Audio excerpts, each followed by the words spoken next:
मैं नवीद मसीह मेरी खिदमत है तलाशे गुमशुदा लोगों नूं उन्हां दे घरां तक पहुँचाना, दुखी लोगों के काम आना।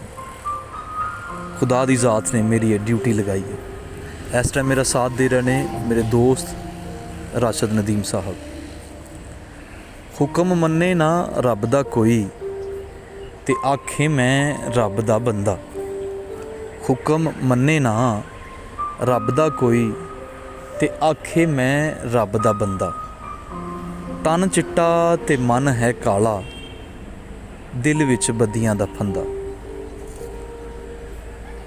बंदगी तेरी ये फजूल बंदिया, बंदगी तेरी ये फजूल।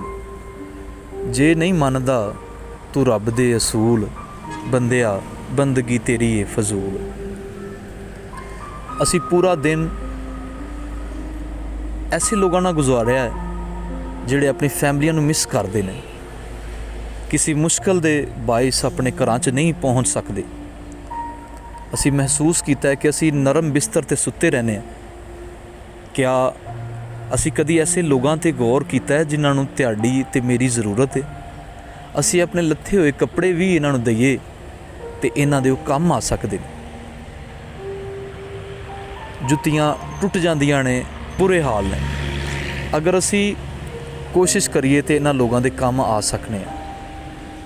दोनों साइडों ते ट्रैफिक चल रही सी ते ए दोस्त असी अपने सिर ते नरम तकिया रख के सोने, लेकिन इन्हां ने तकिए की जगह ते इट्टां रखियां होंदियां। असी थोड़ा जिहा वक्त इन्हां नाल गुजारिया, गुफ्तगू की, इन्हां दे कपड़े चेंज कराए, इन्हां नाल प्यार ते मुहब्बत नाल वक्त गुजारिया ते ये दस्सिया कि सानू खुदा ने घल्लिया है क्योंकि खुदा तुहाडे नाल प्यार करदा है। बड़े खुश होए, साडे नाल गुफ्तगू करन लग पे, अपनियां स्टोरियां दस्सण लग पे। आओ इस खिदमत दे विच इहो ਜਿਹੇ लोगों के काम आइए ताकि रब दी ज़ात साडे ते राज़ी हो सके।